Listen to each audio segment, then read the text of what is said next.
دو چیزیں آپ کے سامنے بڑی واضح ہیں کہ بھی ایک طرف اسلام ہے اور دوسری طرف کفر ہے۔ اسلام کا مقابلہ ہمیشہ کفر سے رہا ہے اور یہ بڑی زبردست قسم کی ایک ٹکر ہے۔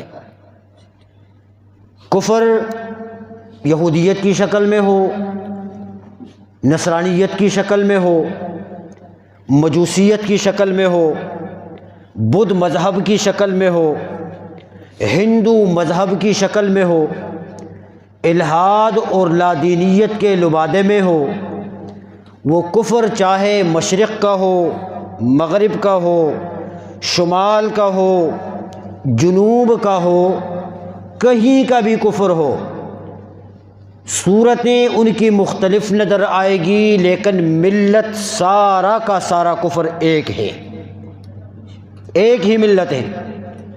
اور یہ کفر اسلام کا دوست کبھی نہیں بن سکتا، بالکل نہیں بن سکتا۔ اس کی وجہ یہ ہے کہ ایک طرف روشنی ہے، دوسری طرف اندھیرا ہے، ایک طرف زمین ہے، دوسری طرف آسمان ہے، ایک طرف پستی ہے، دوسری طرف بلندی ہے، ایک طرف جنت ہے، دوسری طرف جہنم ہے، ایک طرف والا عمل کر کے شیطان سے ملاتا ہے اور مسلمان اسلام پر عمل کر کے رحمان سے ملاتا ہے۔ یہ بڑا واضح فرق ہے۔ اس لیے قرآن کریم نے جہاں باقی کفر کا تذکرہ کیا ہے وہاں اسلام نے ہائی لائٹ کر کے یہود اور نصارہ کے کفر کو بڑا واضح کیا ہے، اس پر بڑی سختی سے زور دیا ہے کہ یہ یہود اور یہ نصارہ یہ تمہارے دوست نہیں بن سکتے۔ لا تتخذوا الیہود والنصارى اولیاء، یہ میں نے قرآن کہتا ہے، اور آگے چل کے میں قرآن کریم ہی سے اس کی تفصیلات آپ کے سامنے عرض کروں گا۔ بھائی باقی کفر اپنی جگہ، لیکن یہود کا جو کفر ہے نا، قرآن کریم نے اس کو بڑی شدت کے ساتھ بیان کیا ہے۔ قرآن کریم میں اللہ تبارک و تعالیٰ فرماتے ہیں لَتَجِدَنَّ أَشَدَّ النَّاسِ عَدَاوَةً لِلَّذِينَ آمَنُوا الْيَهُودَ وَالَّذِينَ أَشْرَكُوا، کہ لوگوں کے ساتھ کفر میں سب سے زیادہ سخت یہودیوں کو تم پاؤ گے، یہ قرآن کہتا ہے۔ میرے آج کے الفاظ شاید آپ حضرات کو سخت لگے،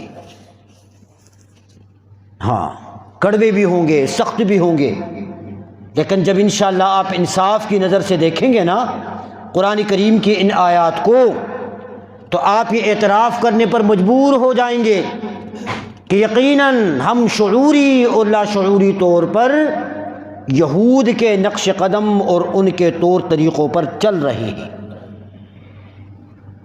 اور میری کوشش رہے گی کہ میں آپ کو یہ عرض کر دوں کہ آقا کریم صلی اللہ علیہ وسلم نے جو پیشن گوئی ارشاد فرمائی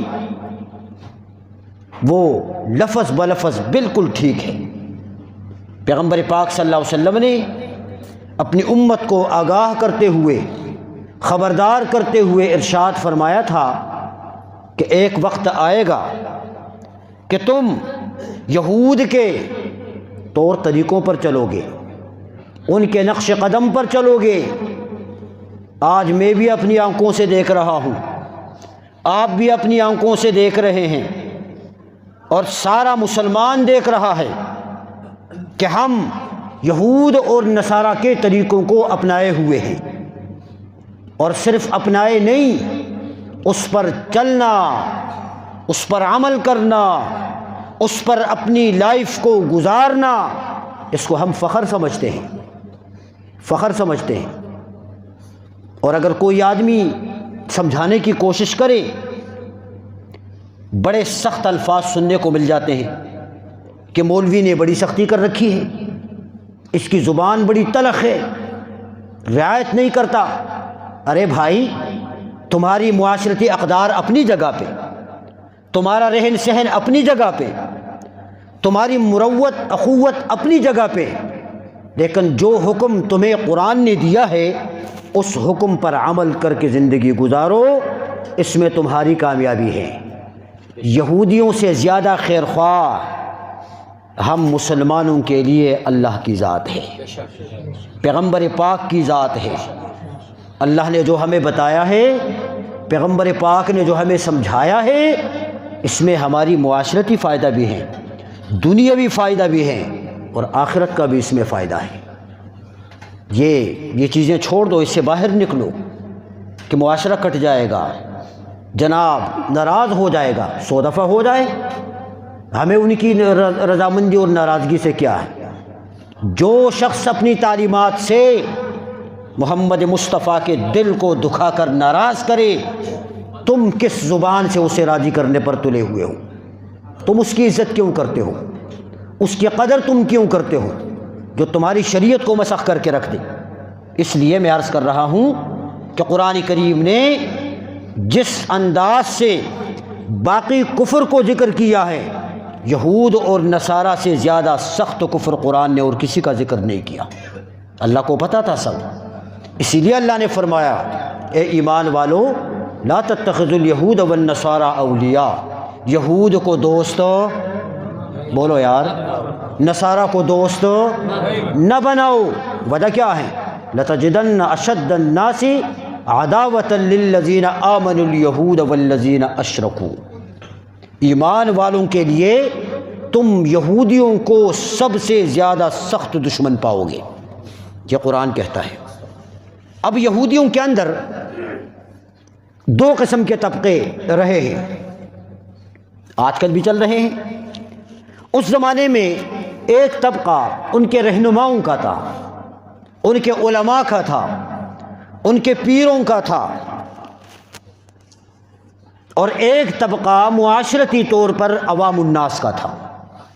اور قرآن کریم نے دونوں طبقات کو سامنے رکھ کر ان کی خرابیوں کا ذکر کیا ہے کہ ان کے علماء میں کیا خرابیاں تھیں، ان کے رہنماؤں میں کیا خرابیاں تھیں، ان کے لیڈروں کے اندر کیا خرابیاں تھیں، اور معاشرتی طور پر عوام الناس میں کیا خرابیاں تھیں۔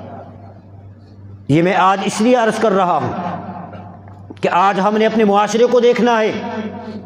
کبھی اگر علماء ہیں ان کو اپنے طرز عمل پر غور کرنا چاہیے، عوام الناس ہے ان کو اپنی زندگی کے اوپر غور کرنا چاہیے کہ کہیں ہمارا طور طریقہ وہ تو نہیں جو یہودیوں کا رہا ہے، جسے ہمیں قرآن نے منع کیا ہے، جسے ہمیں اللہ پاک نے منع کیا ہے، جسے ہمیں رسول اکرم صلی اللہ علیہ وسلم نے منع کیا ہے۔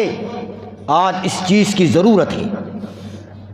یہود کے علماء میں ایک خرابی یہ تھی جو قرآن کریم نے بیان کی ہے کہ وہ اپنے آپ کو جنت کا ٹھیکیدار سمجھ رہے تھے۔ یہ ان کے علماء میں خرابی تھی، اپنے آپ کو جنت کا وارث سمجھ رہے تھے، ٹھیکیدار، اور انہوں نے عوام کے ذہن میں یہ بٹھایا تھا کہ بھئی جنت میں جانا بڑا مشکل ہے، یہ راستہ بڑا کھٹن ہے، یہ سفر بڑا دشوار ہے، راستہ سخت ہے، تم میں سے ہر ایک ادنا آدمی اس راستے پر سفر کر کے اس منزل تک نہیں پہنچ سکتا۔ اچھا بھلا کیا کرنا پڑے گا؟ ہم جنت میں جائیں، ہم اپنی منزل کو پالیں، ہمیں کیا کرنا ہوگا؟ ان کے علماء نے، ان کے پیروں نے، ان کے پیشواؤں نے ان کو یہ سمجھایا تھا کہ بھئی تم میں سے ہر ایک آدمی اپنے اپنے طور پر نہیں پہنچ سکتا، بڑا مشکل ہے یہ۔ اس کے لیے اگر تمہیں وہاں تک پہنچنا ہے تو تم نے ہمارے پاس آنا ہوگا، ہمارے پاس آ کر ہم سے جڑنا ہوگا، اور صرف آنا نہیں بلکہ ہمیں کچھ نہ کچھ دے کر خوش کرنا ہوگا۔ جب تم ہمیں کچھ دو گے، جب تم ہمیں کچھ خوش کرو گے تو ہم تمہارا ہاتھ پکڑ کر سفارش کر کے تمہیں جنت میں لے کے جائیں گے۔ یہ یہودی پیشواؤں نے اپنے لوگوں سے کہا تھا، اور میں نہیں کہتا، قرآن کہتا ہے۔ میں نے پہلے کہا کہ بات ساری قرآن سے ہوگی آج۔ اتخذوا احبارهم ورهبانهم اربابا من دون اللہ، انہوں نے اپنے پیروں کو، اپنے مرشدوں کو، اپنے پیشواؤں کو رب کی حیثیت دے کر اللہ کے علاوہ ان کو سامنے کھڑا کر دیا تھا۔ یہ ان کا طور طریقہ تھا، جو ان کے علماء تھے۔ یہ پہلا عقیدہ، یہ پہلی خرابی قرآن کریم نے یہود کے علماء کی ذکر کی ہے۔ نمبر 2، دوسری خرابی یہود کے علماء میں یہ تھی کہ وہ تحریف کے قائل تھے، بگاڑ کے۔ جو تورات اللہ پاک نے موسیٰ علیہ السلام کو عطا فرمائی تھی، اس تورات کے اندر وہ گڑبڑ کر کے اس کو بدلتے تھے، اس میں تحریف کرتے تھے۔ انہوں نے عقیدہ توحید کو بگاڑا، عقیدہ رسالت کو بگاڑا، عقیدہ آخرت کو بگاڑا، کہ اللہ کے تصور کو مٹا کے رکھا، رسول کے تصور کو، تصوری رسالت کو مٹا کے رکھا، اور یوم آخرت کا جو عقیدہ ہے اسے بھی بگاڑ کے رکھا، تاکہ سارے لوگوں کی نظر ساری چیزوں سے ہٹ جائیں اور سب کچھ سمجھے تو ان کو سمجھے۔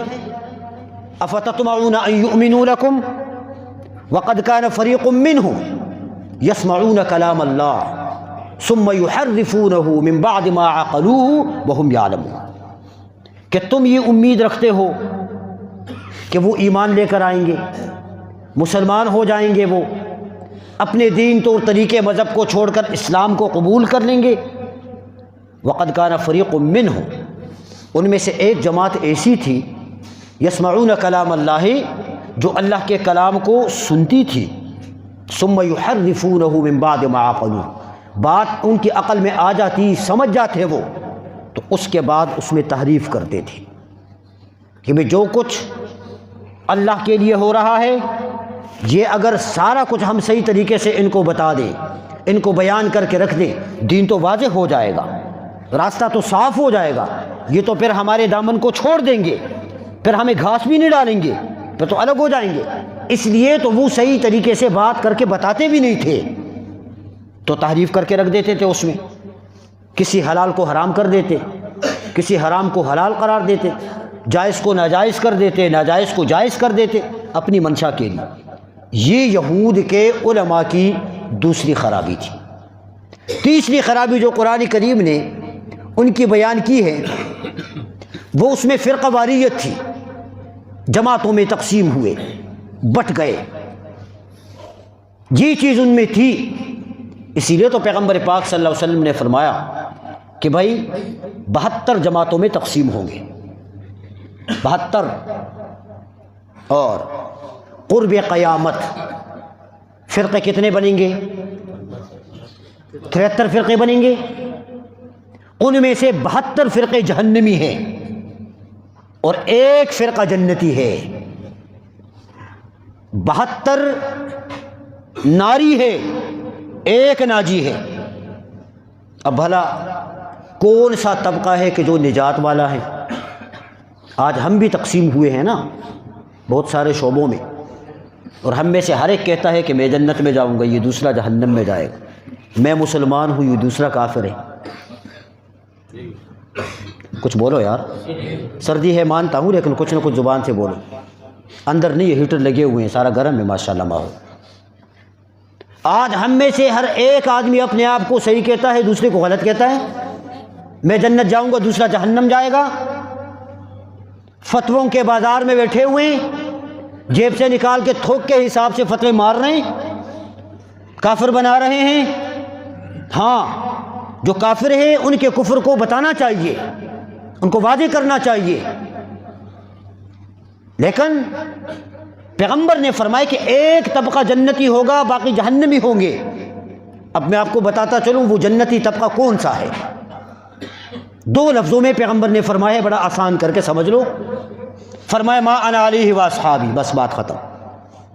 ما انا علیہ، جو بندہ پیغمبر فرما رہا ہے کہ میرے طریقے پر چل رہا ہے، یہ جنتی ہے۔ واصحابی، اور کس کے طریقے پر؟ میرے صحابہ کے طریقے پر جو چل رہا ہے وہ، یہ بخاری نے لکھا، مسلم نے لکھا، ترمذی نے لکھا، حدیث کی ساری کتابوں نے اس حدیث کو لکھا ہے، کوئی مائی کا لال اسے جھٹلا نہیں سکتا۔ آپ کسی سے بھی پوچھیں کہ بھئی نجات والے طبقے کے بارے میں پیغمبر نے کیا فرمایا، وہ یہی حدیث آپ کو بیان کرے گا۔ اور اس کا آسان جو لفظ ہے وہ کیا ہے؟ جو پیغمبر کے طریقے پر چل رہا ہے تو پیغمبر کی سنتوں پر عمل کرنے والا بن گیا وہ؟ بولو یار، پیغمبر کی سنت کو اپنانے والا اہل سنت کہلاتا ہے۔ کون کہلاتا ہے؟ اہل سنت کا معنی کیا ہے؟ جو پیغمبر کی سنتوں پر عمل کر رہا ہو، یہ اہل سنت ہے۔ اور صحابہ کس کی جماعت ہے؟ پیغمبر کی۔ صحابہ کس کی جماعت ہے؟ پیغمبر کی۔ تو جو پیغمبر کی جماعت کے طریقے پر چل رہا ہے یہ والجماعت ہے۔ کیا ہے؟ والجماعت۔ تو اہل سنت والجماعت، اہل سنت وہ جو پیغمبر کی سنت پر چل رہا ہو، اور والجماعت وہ کہ جو پیغمبر کی جماعت کے طریقوں پر چل رہا ہو، یہ نجات والا طبقہ ہے۔ بات سمجھ آ رہی ہے کسی کو یا نہیں آئی؟ ہاں، اگر یہ بھی نہ آئے نا تو اس سے میں اور آسان کر کے آپ کو بتاؤں کہ جو پیغمبر کے طریقے پر چل رہا ہو وہ کامیاب ہے، اور جو صحابہ کے طریقے پر چل رہا ہو وہ کامیاب ہے۔ بات سمجھ آئی؟ یہود کے علماء میں خرابی یہ تھی کہ انہوں نے فرقہ واریت کے اندر لوگوں کو تقسیم کر کے رکھا تھا، اور کہا تھا بھائی ہم جائیں گے جنت میں اور کوئی نہیں جائے گا۔ قرآن کہتا ہے وَقَالُوا لَن يَدْخُلَ الْجَنَّةَ إِلَّا مَنْ كَانَ هُودًا أَوْ نَصَارَىٰ، کہتے تھے جنت میں یہودیوں کے علاوہ کوئی نہیں جائے گا، جی عیسائیوں کے علاوہ جنت میں کوئی نہیں جائے گا۔ یہ یہود کے علماء کی خرابیاں قرآن بیان کرتا ہے۔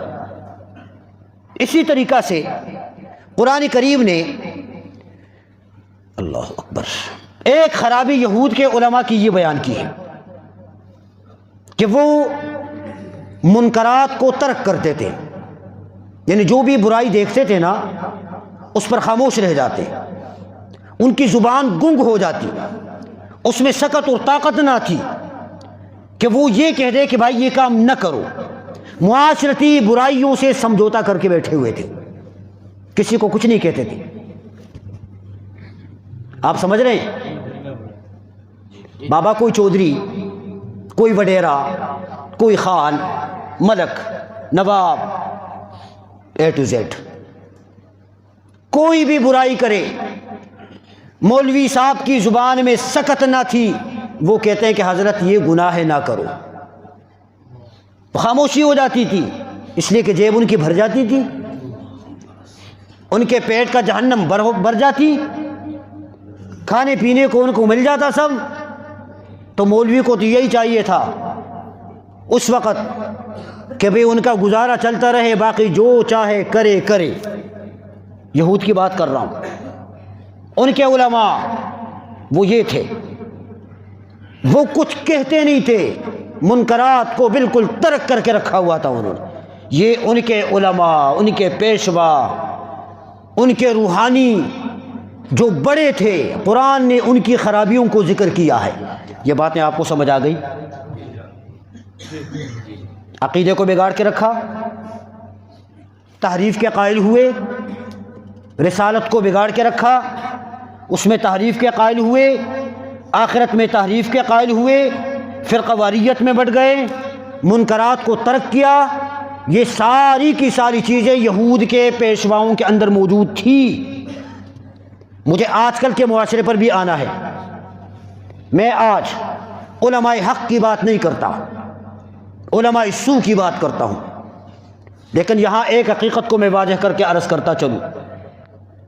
ہم میں سے آج ہر ایک آدمی جس کو دیکھے نا علماء کے خلاف ہاتھ دھو کے بیٹھا ہوا ہے، خود ایک تکے کا نہیں ہوتا، خود اسے کسی حلال اور حرام کی تمیز نہیں ہوتی، خود اسے صحیح طرح کلمہ نہیں پڑھنا آتا، اسے زکوٰۃ کے مسئلوں کا نہیں پتہ ہوتا، اسے طلاق کے مسائل کا نہیں پتہ ہوتا، اسے میراث کے مسائل کا نہیں پتہ۔ 2-4 اسکول کی کتابیں پڑھی انہوں نے، کاروبار چمک گیا، بکواس کر کے رہتا ہے، علماء کے خلاف بولتا رہتا ہے، پاکی ناپاکی سے بے خبر ہے، وہ اسے کسی چیز کا نہیں پتہ ہوتا، بولتا ہے علماء کے خلاف، بات کرتا ہے علماء کے خلاف۔ کیوں؟ کیا تم بتا سکتے ہو مجھے کہ آج جس زبان سے علماء کے خلاف باتیں کی جا رہی ہے، کیا تمہاری ماں کا نکاح کس نے پڑھایا تھا؟ بچے کے کان میں اذان کس نے دی تھی؟ جب تو مرا تیرا جنازہ کس نے پڑھایا؟ تجھے جنازے کے کفن دفن کے معاملات مسائل کس نے بتائے؟ بولتے نہیں آپ، یہ کس نے بتایا ہمیں؟ یہ علماء نے بتایا۔ میری کیا حیثیت ہے، میری کیا اوقات ہے کہ میں کھڑے ہو کے علماء کے خلاف باتیں کروں؟ مجھے اپنی آخرت کو دیکھنا ہے، اپنا جواب دینا ہے۔ تم نہ کرو نا وہ جو علماء تمہیں کر کے نظر آتے ہیں، جو کرتے ہیں نہ کرو، وہ جو بتاتے ہیں وہ تو کرو۔ نہ سنو کسی کی بات، خود اپنی عقل سے فیصلہ کرو۔ چلو تمہیں عقل کل مان لیا میں نے، کیا تمہاری عقل تمہیں اس بات کی اجازت دیتی ہے کہ تم کسی کو گالی دو، کسی کی غیبت کرو، کسی کی چغلی کرو؟ یہ تو اپنی آخرت کو برباد کرنا ہے بابا، اپنے اللہ کو کیا جواب دیں گے؟ اس لیے کسی عالم کے خلاف کوئی ایسی بات کرنے کی ہمیں ضرورت نہیں۔ اس نے اپنے اللہ کو اپنا جواب دینا ہے، میں نے اپنے اللہ کو اپنا جواب دینا ہے۔ میں جو کچھ صحیح سمجھ رہا ہوں میں وہ کروں، لیکن گالیاں دینے سے، یہ خرافات، یہ اس سے نہ اسلام کو فائدہ ہوتا ہے نہ اسے عوام کو فائدہ ہوتا ہے، اسے کوئی فائدہ نہیں ہوتا۔ یہ یہود کے علماء کی خرابیاں، آج کل بھی بہت سارے لوگ ہیں آپ کو علماء کی شکل میں بھی نظر آئیں گے، اس بیس میں بھی آپ کو نظر آئیں گے، ان میں خرابیاں ہیں، ان میں کمزوریاں ہیں، ان میں غلطیاں ہیں، ان میں کوتاہیاں ہیں۔ فرشتہ کوئی نہیں، کوئی فرشتہ نہیں۔ اور علماء جس طبقے میں زندگی گزار رہے ہیں ان کے مقتدی کون ہیں؟ ان کے مقتدی کون ہیں؟ علماء کی باتیں سننے والے کون ہیں؟ فرشتے تو سامنے بیٹھے نہیں ہیں، یہی ہم لوگ ہی ہوتے ہیں۔ تو جس طرح ہمارا سلسلہ ہے بس اسی طریقے سے بس وہ بھی چل رہے ہیں۔ اس لیے جو علماء حق ہے، علماء حق وہ آج بھی الحمدللہ دین پر ڈٹے ہوئے ہیں، وہ قائم ہیں، وہ اپنی لائن پر کام کر رہے ہیں، کسی کی باتوں کی ان کو پرواہ نہیں ہوتی۔ میں اس بیس میں نہیں جاتا کہ دیوبندی ہے، بریلوی ہے، اہل حدیث ہے، کون نہیں۔ جو علماء حق ہے، اور ان میں سے ہر طبقے کے اندر علماء حق موجود ہیں، کہو الحمدللہ، میں اس پہ فخر ہے۔ یہ بات الگ ہوتی ہے۔ آج آپ کفر کے مقابلے میں دیکھیں توہین رسالت کا مسئلہ آتا ہے، سارے مسلمان روڈوں پر نہیں کھڑے نظر آتی، اس میں بریلوی دیوبندی اہل حدیث کی کوئی تمیز نہیں ہوتی، سارے مسلمان نظر آتے ہیں۔ توہین صحابہ کا مسئلہ ہو، سب مسلمان اس کے خلاف نظر آتے ہیں، نہیں نظر آتے؟ سارے نظر آتے ہیں۔ یہود کا جو معاشرتی عوامی طبقہ تھا، قرآن کریم نے ان کی خرابیوں کو بھی ذکر کیا ہے۔ ان میں عقیدے کا بگاڑ تھا، عقیدے کا بگاڑ، اور عقیدہ آخرت کا بگاڑ تھا۔ بس ان کے ذہن میں یہ بات تھی کہ اللہ نے ہمیں پیدا کیا، اللہ پیار کرتا ہے، محبت کرتا ہے، اس لیے اگر کوئی کمی کوتاہی ہو بھی گئی، اول تو یہ ہے کہ ہم جہنم میں جائیں گے نہیں، ہم جنت میں جائیں گے، لیکن اگر جہنم میں گئے بھی تو کچھ دنوں کے لیے چلے جائیں گے، پھر واپس نکل آ جائیں گے۔ یہ عوامی ذہن کا ایک تصور تھا، اور قرآن کہتا ہے وَقَالُوا لَن تَمَسَّنَا النَّارُ إِلَّا أَيَّامًا مَّعْدُودَةً، کچھ ہی دن ہے بس، جہنم میں چلے جائیں گے پھر واپس آ جائیں گے۔ یہ آج کل کے عوام کے ذہن کے اندر بھی یہ بات ہے۔ جی ہم اسی طرح آرزوؤں کا سہارا لے کر جی رہے ہیں کہ قرآن کریم میں بڑی فضیلتیں ہیں، حدیث میں بڑی فضیلتیں۔ ایک بچے کو حافظ بنا دو، کتنوں کی شفاعت کرے گا وہ؟ 10 کی کر لے گا، بڑی آسان سی بات ہے۔ ایک بچہ حافظ بنا دو، 10 بندے چلے جائیں گے، پھر ہماری مرضی جو ہمارے دل میں آئے ہم کرتے جائیں۔ یہ تصور ہوتا ہی نہیں ہوتا؟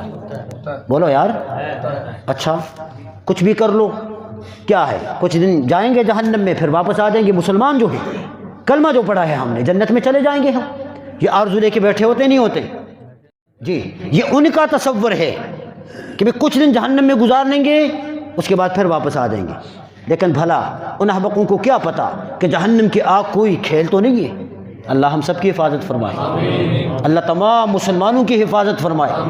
جہنم کی آگ وہ کھیل نہیں ہے، وقت نہیں ہے کہ میں اس پہ کچھ تھوڑی سی بات کروں آپ کو، جہنم کے کچھ احوال بیان کروں، لیکن بہرحال یہ عقیدہ اور یہ تصور بالکل ذہن میں نہیں رکھنا چاہیے کہ ہم کچھ ہی دنوں کے لیے چلے جائیں گے پھر واپس ہم جنت میں آ جائیں گے۔ یہ اصل میں نیک عمل کے کرنے سے اعتماد کو اٹھانے کا ایک ذریعہ تھا کہ بھی نہ کرو نیک عمل، جو دل میں آئے برائیاں کرتے جاؤ کرتے جاؤ کرتے جاؤ، کچھ دنوں کے لیے جہنم میں چلے جاؤ گے پھر واپس آ جاؤ گے۔ تو یہ ایک تھا۔ دوسرا، یہودیوں کے عوامی طبقے میں جو ایک خرابی تھی وہ تھی ٹونا، جادو، ٹوٹکے۔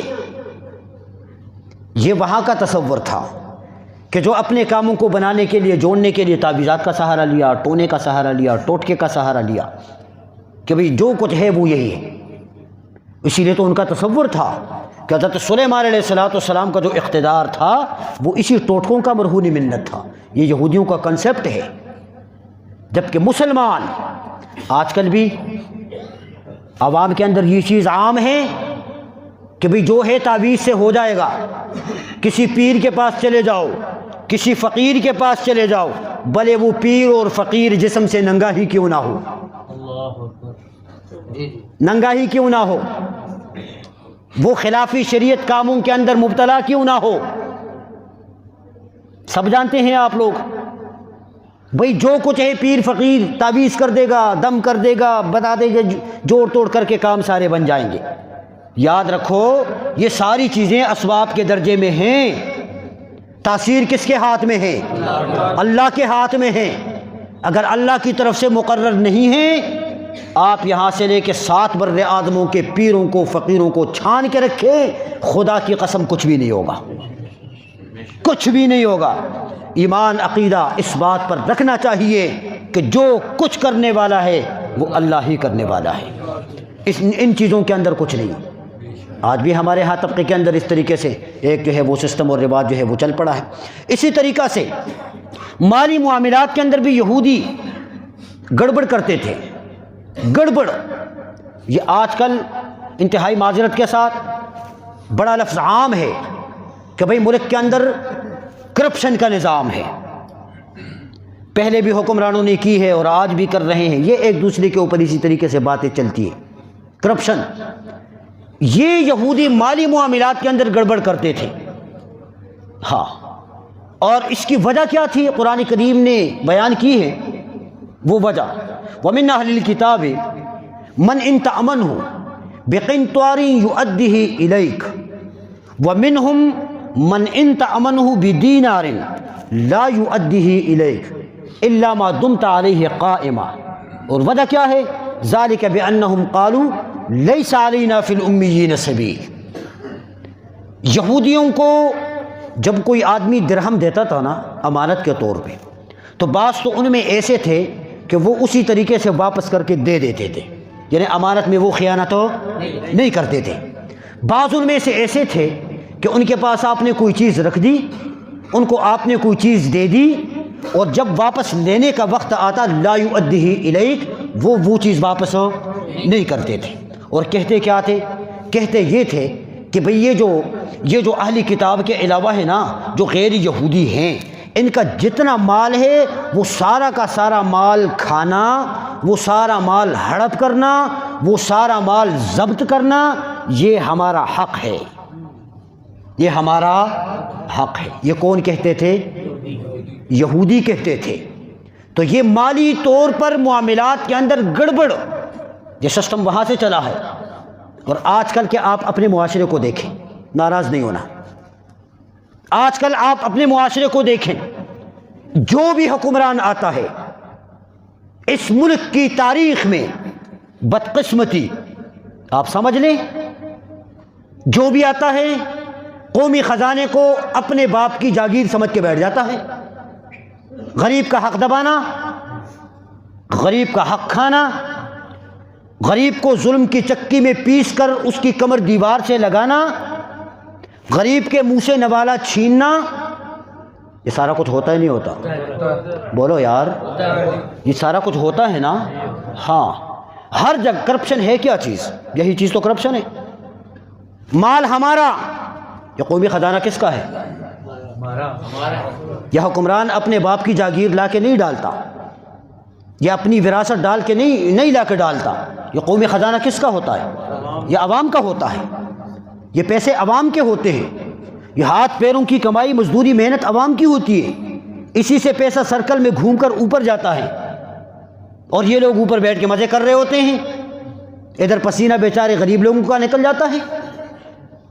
اور پھر ہر چیز میں ظلم، آپ سڑک بنوائیں اس میں کمیشن، نہر نالی ندی کھدوائیں اس میں کمیشن، آپ ڈرائیونگ لائسنس لینے کے لیے جائیں وہاں پر کرپشن، وہاں پر کمیشن، آپ کسی تھانے میں اپنا کیس لے کر جائیں وہاں پر رشوت اور کمیشن، آپ کسی عدالت اور کچہری میں چلے جائیں وہاں پر رشوت اور کمیشن۔ یہ ساری چیزیں نہیں ہوتی، یہ ساری چیزیں ہوتی ہیں۔ جو افسر بیٹھا ہوتا ہے وہ اپنا حق سمجھ کے بیٹھا ہوتا ہے کہ بھئی یہ ان سے لینا یہ ہمارا حق ہے۔ تو یہ کس کے طریقے پر چلنے کا رواج ہے؟ بولو یار، یہودیوں کے طریقے پر چلنے کا رواج ہے۔ میں نہیں کہتا، قرآن کہتا ہے، میں نے آیات آپ کے سامنے پڑھ کے سنائیے، آپ موازنہ کریں، اللہ پاک نے آپ کو عقل دی ہے۔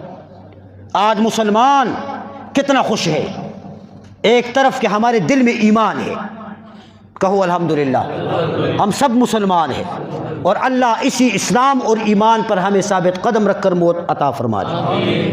ہمارا عقیدہ، ہمارا ایمان اللہ سلامت رکھے۔ اس ملک کے اندر بھی بڑا عجیب نظام چل رہا ہے، بظاہر تو اسلامی نعرہ لگ رہا ہے، ریاست مدینہ اسلامی نظام کا نام لیا جا رہا ہے، لیکن جو کچھ ہوتا ہے وہ مجھ سے بہتر آپ سب جانتے ہیں کہ مدینہ کی ریاست میں اس طریقے کے کام نہیں ہوا کرتے تھے، اس طریقے کا سسٹم وہاں نہیں چلتا تھا۔ اس لیے حکمرانوں کو ہوش کے ناخن لینے چاہیے، انہیں سوچنا چاہیے کہ آج اگر ہم اس کرسی کے اوپر بیٹھے ہوئے ہیں تو یہ اس عوام کی مدد ہے، ان کا تعاون ہے، ان کا ساتھ ہے کہ جنہوں نے ہمارے اوپر اعتماد کر کے ہمیں اوپر بٹھا دیا ہے۔ لیکن اگر عوام کی امنگوں کے اوپر پورا نہ اتر آئے، کل کو پھر عوامی حلقے میں جائیں گے، جوتے ماریں گے، پھر جوتے کھانے پڑیں گے پھر۔ اس لیے اپنے مستقبل کو بہتر بنانے کے لیے، اس ملک کے نظام کو آگے صحیح طریقے سے چلانے کے لیے اسلام کے اصولوں پر عمل کرنے کی ضرورت ہے۔ یہ ہمارا ملک ہے، اچھا ہمارا عدالتی جو نظام ہے میں اس پہ بات نہیں کرنا چاہتا، آپ سب جانتے ہیں ہمیں قانون عزیز ہے، ہمیں عدالتیں عزیز ہیں، لیکن بعض فیصلے عدالتوں کی بھی ایسے گھناونے ہوتے ہیں، ایسے خراب ہوتے ہیں کہ وہ امت کے لیے عذاب بن جاتے ہیں۔ وہ فیصلے بھی عدالت کے بعد عذاب بن جاتے ہیں۔